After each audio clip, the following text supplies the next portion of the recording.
നമ്മുടെ രാജ്യം ചേർത്തുവപ്പിന്റെ രാഷ്ട്രമാണ്, പകുത്തുവപ്പിന്റെ രാഷ്ട്രമാണ്, മഹാത്മജിയുടെ രാഷ്ട്രമാണ്. നമ്മുടെ രാജ്യം സ്വാമി വിവേകാനന്ദന്റെ രാഷ്ട്രമാണ്. സ്വാമി വിവേകാനന്ദൻ ചിക്കാഗോയിൽ പ്രസംഗിക്കുമ്പോൾ സംസാരിച്ചത് ഞങ്ങളുടെ ഭാഷയിൽ അഥവാ സംസ്കൃതത്തിൽ എക്സ്ക്ലൂഷൻ എന്നൊരു വേർഡ് തന്നെയില്ല.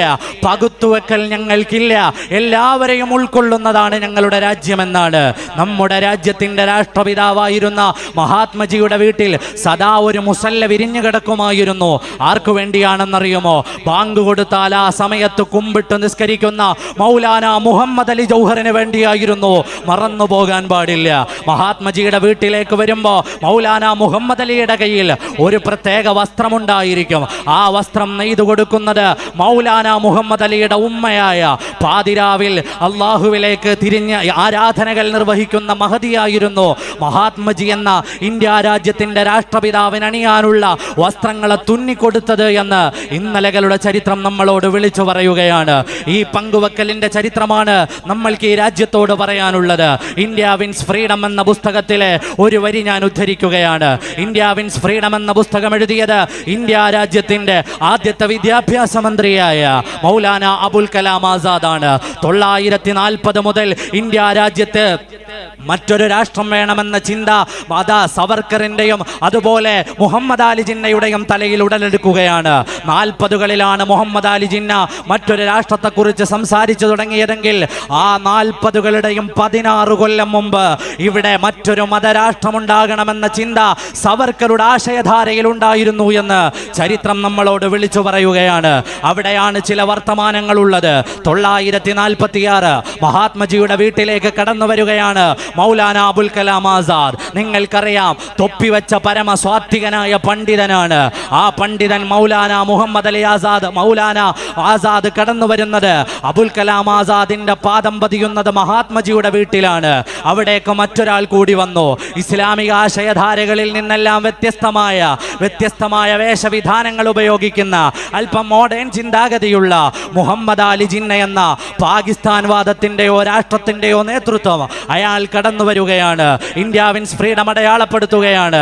ആ വീട്ടിലേക്ക് കടന്നു വന്ന മൗലാന അബുൽ കലാം ആസാദിന്റെ മുന്നിൽ മുഹമ്മദ് അലി ജിന്ന എന്ന പാകിസ്ഥാന്റെ നേതൃത്വം, അല്ലെങ്കിൽ പാകിസ്ഥാൻ അങ്ങനെ അവകാശപ്പെടുന്നയാൾ, അയാൾ വളരെ വിനയാന്വിതനായി പറഞ്ഞു, നിങ്ങൾ എൻ്റെ രാജ്യത്തിലേക്ക് വരണം.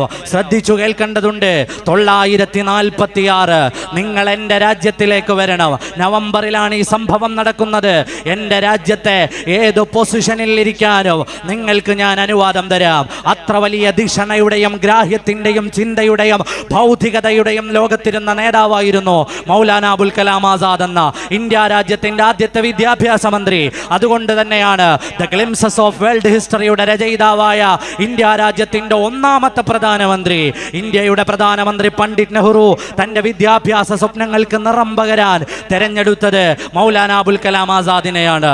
മൗലാന അബുൽ കലാം ആസാദിനോട് ജിന്ന യാചിക്കുകയാണ്, നിങ്ങൾ എൻ്റെ രാജ്യത്തേക്ക് വരുമോ? എൻ്റെ രാജ്യത്തേക്ക് നിങ്ങൾ വന്നാൽ ഞാൻ വിഭാവനം ചെയ്യുന്ന രാഷ്ട്രത്തിന്റെ തലപ്പത്ത് ഏത് പൊസിഷനിൽ വേണമെങ്കിലും നിങ്ങൾക്കിരിക്കാം. അത് 6ാമത്തെ തവണയാണ് മൗലാന അബുൽ കലാം ആസാദ് ഇന്ത്യയിലെ മുസ്ലിമീങ്ങളുടെ പ്രതിനിധാനമാണ്.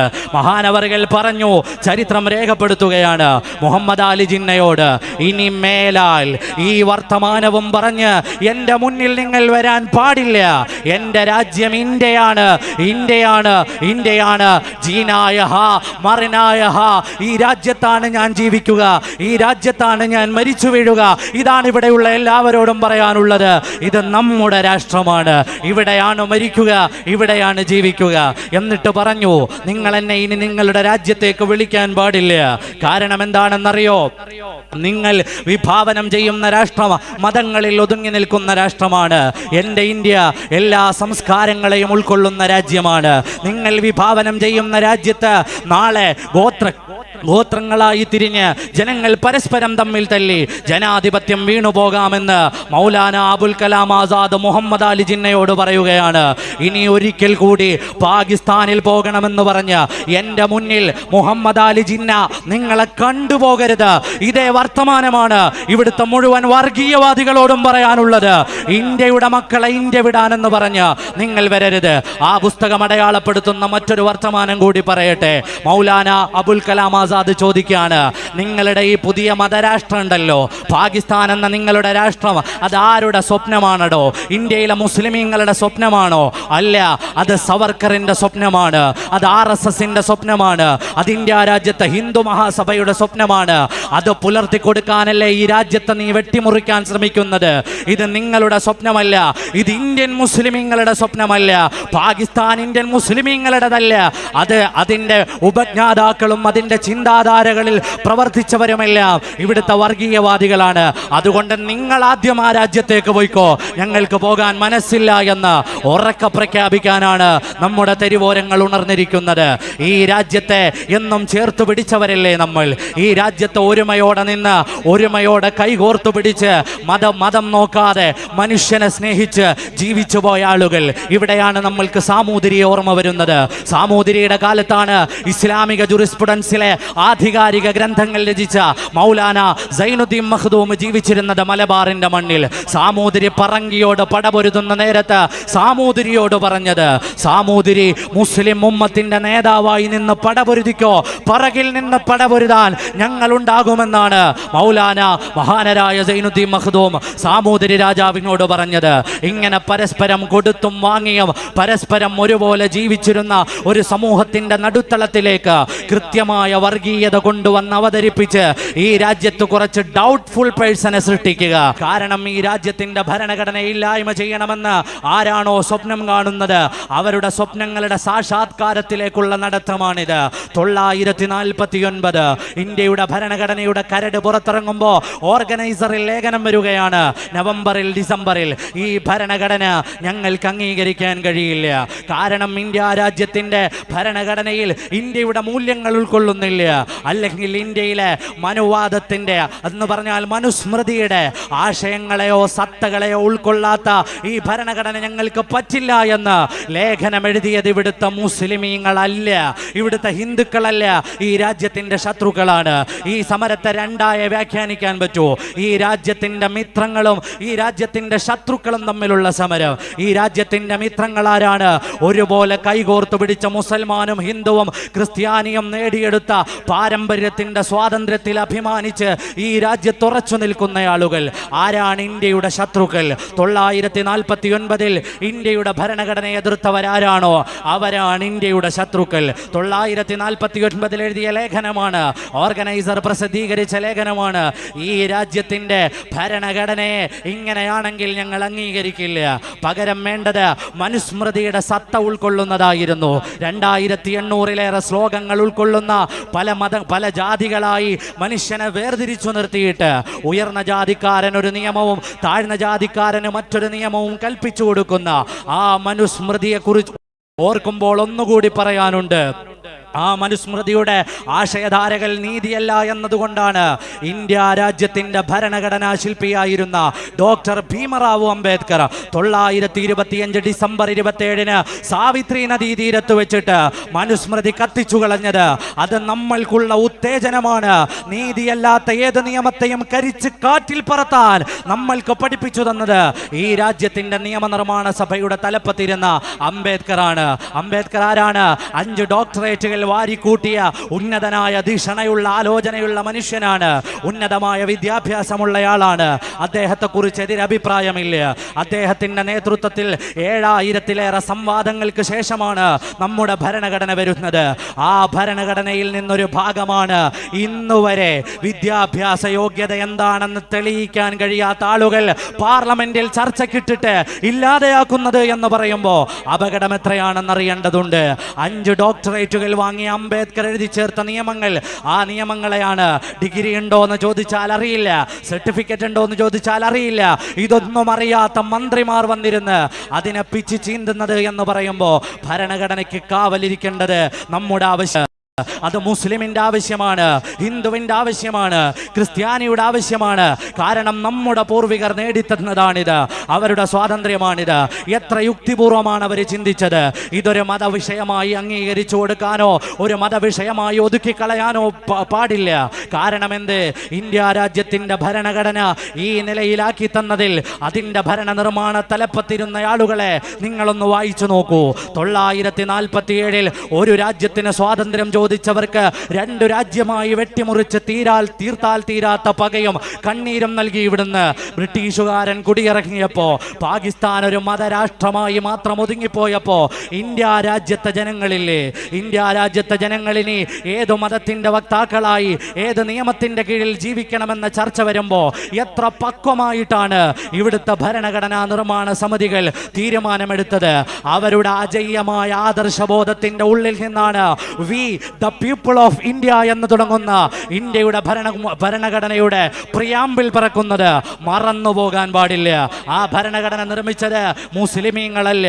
ആ ഭരണഘടനാ സമിതിയിലുള്ളവരിൽ അധികവും ഹൈന്ദവരായ ആളുകളാണ്.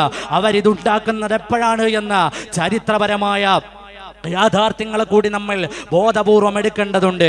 ഈ നിയമനിർമ്മാണം നടക്കുന്നത് ഇന്ത്യ ഒരു ജനാധിപത്യ മതേതരത്വ സോഷ്യലിസ്റ്റ് രാഷ്ട്രമായി നിലനിർത്തണമെന്ന ചിന്തകൾ ആ രാജ്യത്തിന് വേണ്ട ആവശ്യമായ നിയമനിർമ്മാണങ്ങൾ എഴുതുമ്പോൾ അവർക്കറിയാം തൊട്ടടുത്ത രാജ്യമായ പാകിസ്ഥാൻ ഒരു മതരാഷ്ട്രമായി പ്രഖ്യാപിച്ചിട്ടുണ്ട്.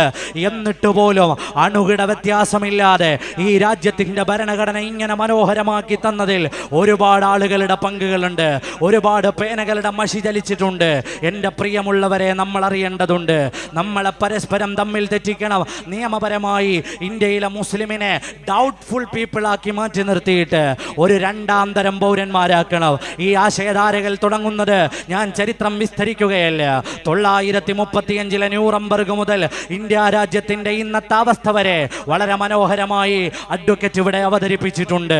നമുക്കറിയാം, ജൂതന്മാർക്ക് പൗരത്വമില്ല എന്ന് പറഞ്ഞവർ മ്യാൻമറിൽ 1982 മ്യാൻമറിന്റെ സിറ്റിസൺസ് ലോ കൊണ്ടുവരുന്നത്. അതേ നിയമത്തിനു ശേഷമാണ് ഈ പേരുള്ള NRC എന്ന നിയമം അവിടെ കൊണ്ടുവരുന്നത്. മ്യാൻമറിലെ മുസ്ലിമീങ്ങൾ എവിടെ നിന്നെങ്കിലും വേലിചാടി വന്നവരല്ല. 11ാം നൂറ്റാണ്ട് മുതൽ മുസ്ലിമീങ്ങൾ മ്യാൻമറിലുണ്ട്. ഒന്ന് വിസ്തരിച്ചു പറഞ്ഞാൽ മനസ്സിലാകും. ഇവിടെ നിന്ന് ഗൾഫ് നാടുകളുടെ പച്ചപ്പ് തേടി നമ്മൾ പറക്കുന്നതിന് മുമ്പ് നമ്മുടെ പൂർവ്വപിതാക്കന്മാർ പോയത് ബർമയിലാണ്. ആ ബർമയുടെ പുതിയ പേരാണ് മ്യാൻമർ. ആ മ്യാൻമറിലാണ് NRC നടപ്പാക്കുന്നത്. അതിൻ്റെ അവസാനം എന്ത് സംഭവിച്ചു? ലോകം കണ്ട ഏറ്റവും ക്രൂരമായ വംശഹത്യകളുടെ കഥ നടക്കുകയാണ്. അവിടുത്തെ ബുദ്ധ സന്യാസിയായ വിറാദുവിനെ ടൈം മാഗസിൻ അടയാളപ്പെടുത്തിയത് ടെററിസ്റ്റ് എന്നാണ്. അത്ര വലിയ മനുഷ്യന്റെ ചോരയുറഞ്ഞു പോകുന്ന ആ കഥകൾ കേട്ട് നമ്മൾ ഉറങ്ങുന്നത് നമ്മുടെ രാജ്യത്തിന്റെ സമീപത്തുള്ള മ്യാൻമറിൽ നിന്നാണ്. ആ മ്യാൻമറിൽ നടപ്പാക്കിയ നിയമം ഏതാണോ ആ നിയമത്തെയാണ് നമ്മുടെ പാർലമെന്റിലേക്ക് കൊണ്ടുവന്ന് വെച്ചിട്ടുള്ളത്.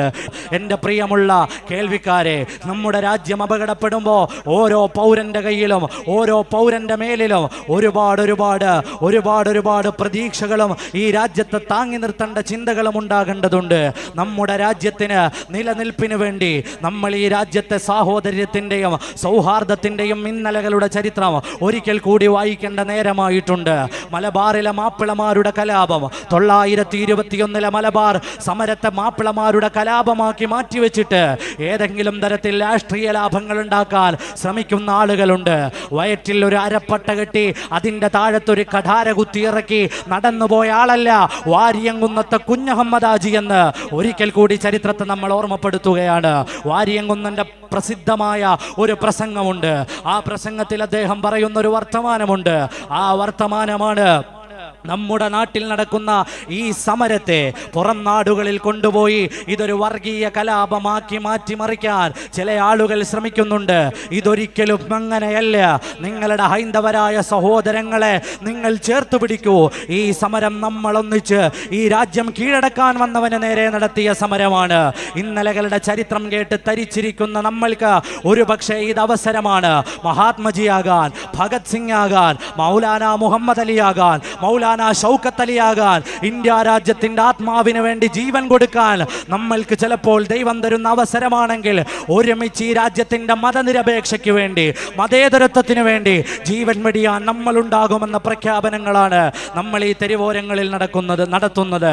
ഈ രാജ്യം ഇങ്ങനെ സുന്ദരമായി നിലനിൽക്കേണ്ടതുണ്ട്. നമ്മളുടെ ഭാവി, നമ്മളുടെ മക്കൾ, നമ്മളുടെ തലമുറകൾ ഒരുമിച്ചൊന്നായി കൈകോർത്തു പിടിച്ച് സന്തോഷത്തോടെ ഇവിടെ വിഹരിക്കേണ്ടതുണ്ട്. അതിനെതിരെ വരുന്നവർ അവർ ഇന്ത്യയുടെ ശത്രുക്കളാണ്, അവർക്ക് ഇന്ത്യയുടെ ചരിത്രം അറിയില്ല. പല സ്ഥലത്തും വായിച്ചു. കേന്ദ്രമന്ത്രിയായ സഞ്ജീവ് ബാലനെ വരെ ഒരിക്കൽ വായിച്ചത് ഞാൻ ഓർക്കുന്നു. അയാൾ പറയുകയാണ്, ഇന്ത്യയിൽ ഇങ്ങനെ ഒരു നിയമം വരുമ്പോ ഹിന്ദുവും മുസ്ലിമും ഒക്കെ കൈകോർത്ത് പിടിക്കുമെന്ന് ഞങ്ങൾ വിചാരിച്ചില്ലപ്പോൾ. അത് നിങ്ങൾക്ക് ഈ രാജ്യത്തിന്റെ സ്വാതന്ത്ര്യ സമര ചരിത്രം അറിയാത്തത് കൊണ്ടാണ്. ഒരുമിച്ച് ചേർന്ന് കൈപിടിച്ചിട്ടാണ് ഞങ്ങൾ നടന്നത്. അന്ന് സായിപ്പിന് കിടക്ക വിരിച്ചത് കൊണ്ടാണ് നിങ്ങൾ ആ ചരിത്രം അറിയാതെ പോയത് എന്ന് ഒരിക്കൽ കൂടി ഓർമ്മപ്പെടുത്തുകയാണ്. ഇത് നമ്മുടെ രാജ്യമാണ്, ഇത് നമ്മുടെ രാജ്യമാണ് എന്നുറക്കെ പ്രഖ്യാപിച്ച് മനസ്സിൽ ഉറപ്പിക്കേണ്ട നേരമാണ്. നമ്മുടെ രാജ്യം നിലനിൽക്കട്ടെ. സുന്ദരമായ ഭാരതം അഖണ്ഡതകളും സാമൂഹികമായ മാന്യതകളും എല്ലാം നിലനിർത്തിക്കൊണ്ട് എല്ലാവരെയും വകവെച്ചു കൊടുത്ത് എല്ലാവർക്കും വേണ്ടി തുറന്നിട്ടിരിക്കുന്ന സ്വാമി വിവേകാനന്ദന്റെ വാക്കുകളുണ്ട്. വേദനിക്കുന്നവർക്ക് വന്നു കയറാനുള്ള ഭൂമിയാണ് ഞങ്ങളുടെ രാഷ്ട്രമെന്ന്. ആ രാഷ്ട്രമായി നമ്മുടെ രാജ്യം നിലനിൽക്കട്ടെ. എൻ്റെ പ്രിയമുള്ളവരെ, നമ്മൾ ആലോചിക്കേണ്ടതുണ്ട്. നമ്മുടെ ചുറ്റുപാടുകളിൽ വർഗീയത പടർന്നുകൊണ്ടിരിക്കുന്ന കാലഘട്ടത്തിൽ നമ്മളാകുന്ന മനുഷ്യർക്ക് ബാധ്യതകളേറെയുണ്ട്. കാരണം എന്താണ്? നിങ്ങളിവിടെ കേട്ട പ്രസംഗമില്ലേ? ആ പ്രസംഗത്തിൽ പലതവണ പരാമർശിച്ചു കുറിതൊട്ട ഒരു സ്ത്രീയെക്കുറിച്ച്. കാക്കമാർ തൊടാതിരിക്കാനാണത്രേ കുറി തൊട്ടിരിക്കുന്നത്. ഒരു സാധാരണ വീട്ടമ്മയാണ് ആ വർത്തമാനം പറയുന്നത്. അവരെ കേൾക്കുമ്പോഴൊക്കെ എനിക്ക് ഓർമ്മ വരുന്നത് എർണാപെത്രി എന്ന ജർമ്മനിയിൽ ജീവിച്ച ഒരു സ്ത്രീയാണ്. നാസി കാലഘട്ടത്തിൽ എർണാപെത്രി എന്നൊരു സ്ത്രീ ജീവിച്ചു. 943 6ഓളം വരുന്ന 8 ജൂതന്മാരായ കുട്ടികളെ അവർ വെടിവെച്ചു കൊന്നു. 1960 അവരെ വിചാരണ ചെയ്തു. എർണാപെത്രി വിചാരണക്കിടയിൽ പറഞ്ഞൊരു വർത്തമാനമുണ്ട്. എന്താണെന്നറിയോ? എൻ്റെ 2 അതേ പ്രായത്തിലുള്ള മക്കൾ റൂമിൽ ഉറങ്ങുമ്പോഴും യാതൊരു വിധമായ മാനസിക സംഘർഷങ്ങളുമില്ലാതെ ജൂതന്റെ മക്കളെ വെടിവെച്ചു കൊല്ലാൻ എനിക്ക് തോന്നിയത് എൻ്റെ ഉള്ളിലെ കുരുണ്ടു കയറിയ വർഗീയതയാണ്, അവരോട് തോന്നിയ വിദ്വേഷമാണ്. അവർ ഈ രാജ്യത്തിന്റെ പൗരന്മാരല്ല എന്ന തോന്നലാണ്. അത്തരമൊരു തോന്നൽ സൃഷ്ടിച്ചിട്ട് ഈ രാജ്യത്തെ ഒരു മതവിഭാഗത്തെ നിങ്ങൾക്ക് മ്യാൻമറിന്റെ ചരിത്രം ഒന്നുകൂടി ഓർമ്മപ്പെടുത്തുന്നു. NRC വന്നു, അവരെ രാജ്യത്തിന്റെ പൗരന്മാരല്ലാതെയാക്കി, വോട്ടവകാശങ്ങളില്ലാതെയാക്കി, അവസാനമോ അവരുടെ റേഷൻ കാർഡുകളില്ലാതെയാക്കി. എന്നിട്ടാണ് ക്രൂരമായ നരനായാട്ട് അവിടെ നടത്തിയത്. എൻ്റെ പ്രിയമുള്ളവരെ, ഈ രാജ്യം ഇങ്ങനെ വിട്ടുകൊടുക്കാൻ പറ്റില്ല.